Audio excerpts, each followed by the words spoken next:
Dumelang, Tsibinki. No. Congra, Tsibinki. This week, you guys went all out. You went all out with your know-it-all mentality.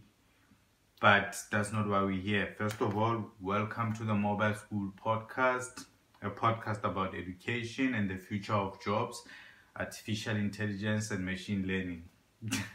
I'm lying about artificial intelligence and machine learning. This is not that type of podcast. First of all, I just want to send a shout out to the Dojo podcast. If there's a podcast that you want to watch that's not about education, but about the role of black men in South Africa, in the whole world, you must check out the Dojo podcast. It's amazing content about the role of black men in society today. So check that one out.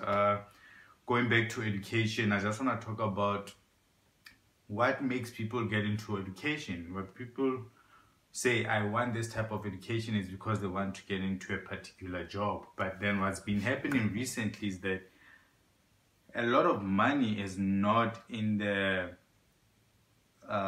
industries that a lot of people go to education for, right? So if you go to school and say, hey, I want to be an engineer, I want to be a doctor, I want to be a lawyer, that's all good and well if you have the passion for it. But if you want to have money, there's this new industry, not even new industry, but the industries have changed and black people are starting to realize those industries are there.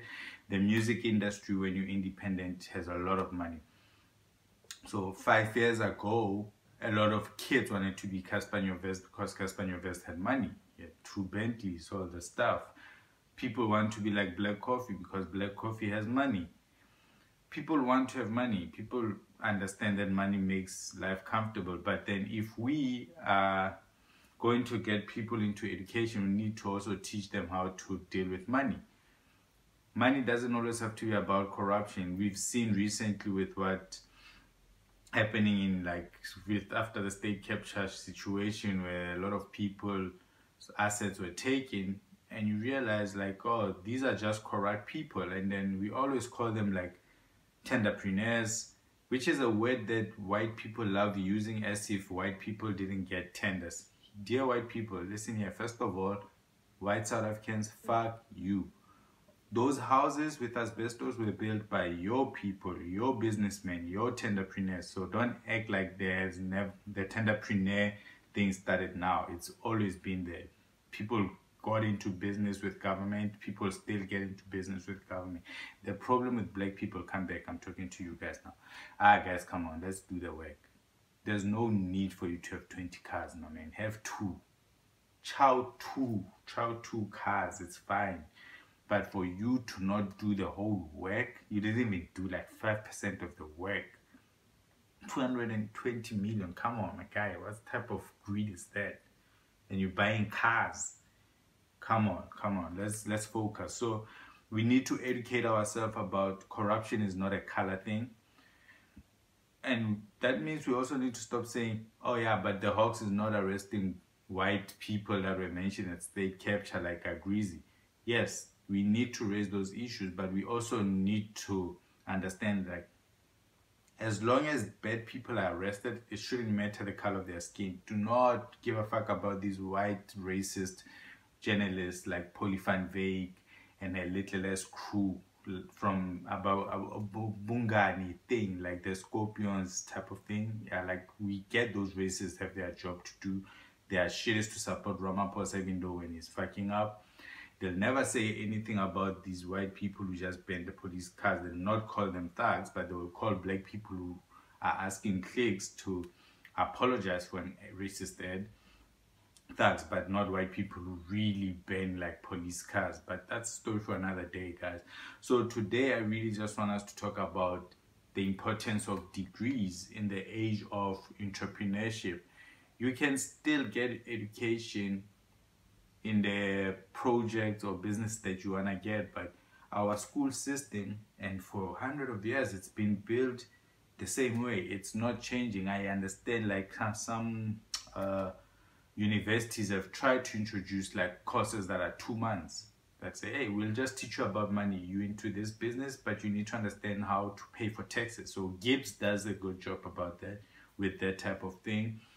Vets does it as well. Like all the investees are starting to do it, but also they're very expensive, but they carry a lot of weight because of their name. But we need to start teaching ourselves independently of these expensive universities, and that's why with the project Mobile School University, we targeted people that are into work, right? But that have jobs. So the idea with that is to start a township stock market. Okay, I know I'm starting to sound like Dr. Umar, and I really don't want this this podcast to be like one of those rants about black power, but if you start a black stock market, you're able to get into businesses that you want to get into and have control over them depending on how much money you invest, while you can still protect your money. But that's something I'm still working on as part of our mobile schools, which is a project based on let's prepare people, children, even adults for jobs of the future. But this thing of taking kids through school and then they go to university, spend 3 years doing like history and psychology. No, that needs to stop, guys. We also need to encourage the arts. It doesn't make sense that we don't have art schools. Like, not all kids want to be scientists and mathematicians. Some just want to play the tambourine. So we need to start focusing on schools that teach art. Not only art, teach the business of art. Everything is art. Everything that we love, dancing is art in South Africa. It doesn't make sense that we give some girl who trains for shitty dance money, but we don't want to go pay for people who go to school to do classic dance. We need to also educate ourselves about black dancers like Dumele Nhlapane.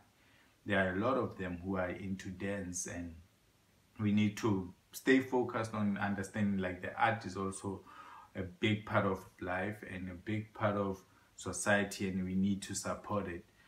With that said, I just want to say we need to make sure that we do not base our successes on degrees, because we live in a world where money is very important. So let's find out how we can make money legally and stop with the corruption, whether you're in government, whether you're in business. And it starts with small things, guys. Stop acting like, oh no, these people deserve to go to jail. You deserve to go to jail. I deserve to go to jail, right? Because I've paid a bribe before for driving drunk, for driving without a license. We do that. We encourage corruption and we think we are excused because our corruption is not hurting anyone. But you paying $100 for drinking and driving, it's as bad as somebody killing people with asbestos, because you could be driving drunk and killing people who had no business to be dead because you paid a bribe and the police could have arrested you. We do it in everything. Like, we want to pay bribes to get away. You are driving tomorrow, whenever, with the license that you paid for after you had failed. Yes, you're good at driving, but you didn't pass properly. Or you passed properly, but they still made you pay a bribe. And we're dealing with a society that just wants to make more, where even public servants just want to take. That needs to stop. If we want things to be done, we have to fix ourselves first, the ordinary people. But this thing of saying, nah, everybody's doing it upstairs, all these rich people are doing it, that's not an excuse.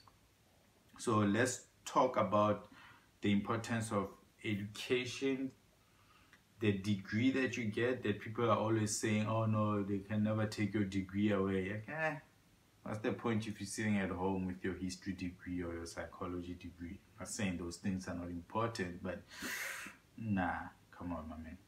There's so many opportunities. There's artificial intelligence, there's machine learning. So we need to get into those things. We need to get into those industries, guys. The splinternet is coming. I keep talking about the splinternet and I sound like Dr. Umar. I hate to sound like Dr. Umar, but yeah. We need to start focusing on that. Peace. See you again next week. Love.